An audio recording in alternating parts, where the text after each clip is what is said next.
Welcome to the best gambling show on the internet. This is the home of the money pick. Make sure you hit the like button. Make sure you subscribe. Merry Christmas, Happy New Year's, Happy Holidays. Let's get this money. I'm not Santa Claus, but Santa Lawson is going to bring you some more money this week. Let's get to the first upside. We got the Indianapolis Colts +1 at the Arizona Cardinals. Zona. Listen, it moved to Indy +1, and it's an upset as far as I'm concerned. And I haven't seen which way people are betting, but I assume people are going to be betting for a response from Zona. And listen, I just don't see it. And I've been saying since week 5, man, this Zona team, their offensive line, the improvements weren't made. You can bully them. You can push them back. You can hit them with a little bit of speed rush. You can hit them with the bull rush. And I just think the Colts are going to do that, man. And you're not going to bully the Colts. You're not going to bully their offensive line. You're not going to bully their defensive line. And you got an Arizona offense. Listen, it's sophisticated. It's dynamic. It's electric. Whatever verb you want to throw out to describe it. But I've been saying since week 9, they've been out of rhythm, and I know it was cute, them beating San Fran with Colt McCoy, and that got everyone excited, but it didn't change my initial thesis. This offense is out of rhythm, and now they're looking like they're out of ideas, and Cliff Kingsbury's on the sideline looking confused, and there's been no adjustments the last 3-4 weeks. I mean, even when we had the Rams back on Patreon, Rams should have won that game by 20-30 points. I mean, that's how uncompetitive the Zona was at times. I mean, you got a Colts team, man. When you bet them, you know you're going to have to deal with Carson Wentz. I'm going to get 15 comments immediately, like I did last week against the Patriots, saying Lawson and Carson Wentz. I know Carson Wentz is a problem. I know he can destroy this game, but that's why it's Colts +1.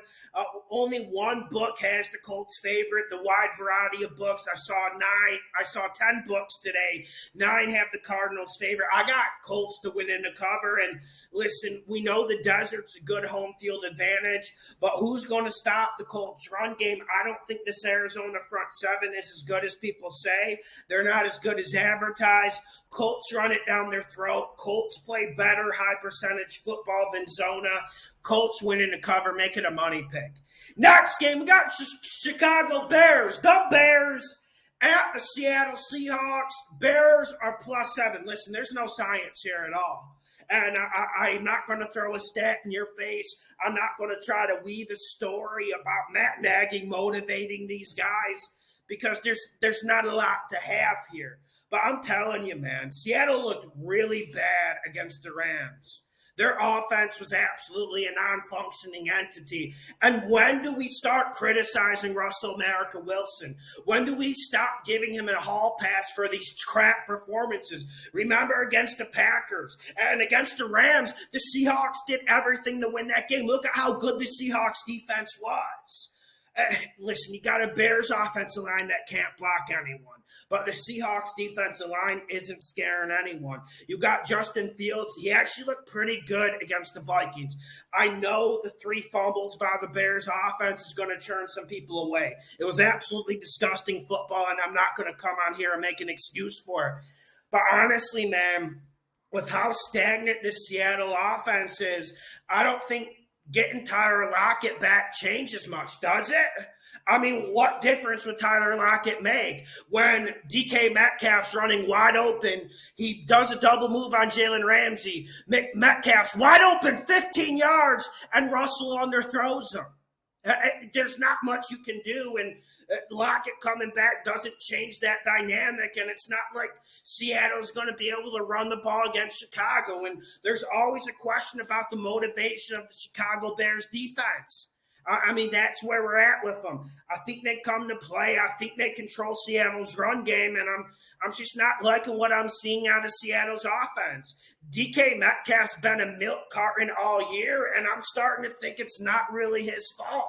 It's a combination of coaching, and it's a combination of Russell Wilson. Let's be honest about it. I have to come on here and say it. I think Fields will make plays with his legs. I think Fields is here to fight. Fields is here to scrap, and he actually does more more than Russell Wilson in this game. I know I'm probably going to get criticized for that, but that's where we're at. Chicago +7, and I got them to win. I'm changing the pick. Make sure you hit the like button. Make sure you subscribe. Patreon, only $5 a month. I post all my bets Friday night. Let's get this money. Another game. We got the Jags +1 at the Jets. This is moving down. It started Jags +2.5. Now it's up to Jags +1. I think eventually Jags are going to be favorite here. I'm still going Jets. I'm not changing my mind. The Jags are terrible. And listen, I want to go the Jags because the Jags have the better overall roster. And this Jets defense is the worst in the NFL. I've been yelling it from the rafters all year, and people are starting to listen. It's a really bad defense. But I think the Jets win this game, and all the money seems to be with the Jags. Last night I saw 85% of the bets were with the Jags. So I actually think going with the Jets is an upset here, and this line will continue to move. It just will. We'll get to the next game. We'll get to a more exciting upset. But I got the Jets to beat the Jags. Next game, we got the New York Giants at the Philadelphia Eagles. Giants are +10.5. I feel something here. I feel a Giants cover, but I also feel a Giants win. Now, we don't know how many injuries the Giants will have week in and week out. It's a problem all year. They're not the best coach team in the world, but Nick Sirianni and the Eagles aren't the best coach team in the world either. And I'm starting to feel a little bit of attrition by the Eagles. That performance last night against the no-names was concerning. I know they ended up getting out a win, but it was really, really concerning. And I think the Giants will do it. This is going to be a one-possession game. This is coming down in the fourth quarter. I think whoever wins it wins by 3. Giants will be closer than the experts think in this game. Everyone thinks the Giants are just going to lay down and get pounded. But, I'm looking at this receiving core from Philly. They're not playing great. And I got to admit, my guy Hurts, he's not playing all that well. But the Minshew talk is absolutely ridiculous. That will solve nothing. And this Giants defense is pretty good, man. And this Giants defense, I think they come to play. I think they have a chance to get this upset on the road in Philly. It's going to be a huge upset if they get it. But look out for it. Next game and last upset of the week. We got the Washington no-names at the Dallas Cowboys. Them boys, no-names +10.5. Okay. This one is very risky. And we know it for a wide variety of reasons. Well, look at what's happening with Washington just with the positive test. We know what's going on there. We know how that's hurting the team. Heineke not only has that, he has a knee injury. But I'm planning on Washington being somewhat healthy this game, man. And we got to watch what they do on defense, too, who's healthy and who's not. Look at how many players Washington had out on defense, and they were still pretty competitive last night against a decent Eagles team. And this Cowboys team, I've just never bought into them. And I think pulling the trigger on Washington isn't the worst play in the world here. Washington's going to run the football. They're going to use play action. And those are two things that minimize this Dallas team. The weakness when you play Dallas's defense is if you throw it a lot, because Micah Parsons is an absolute beast with the speed rush, one of the best speed rushes in the league.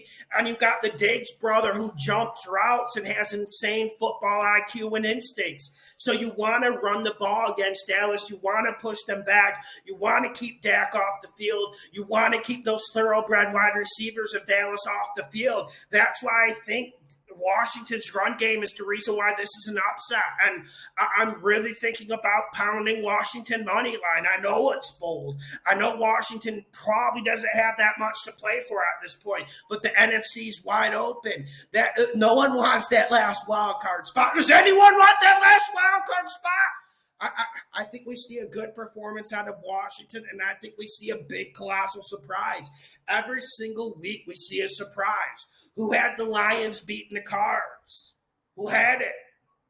I mean, not even anyone had the Texans beating the Jags. I mean, there's going to be colossal upsets, and I think Washington against Dallas is the one that wreaks havoc in Week 16. I'm sure a lot of the money's going to be on the Cowboys. I'm sure there's going to be big bets placed on the Cowboys as well. But I'm going Washington. I'm going the team that runs the ball better. Make sure you hit the like button. Make sure you share the videos. John Lawson on YouTube, Lawson Bets NFL on Instagram. Let's get this money. I thank you guys for the support. Merry Christmas. Enjoy Santa Claus.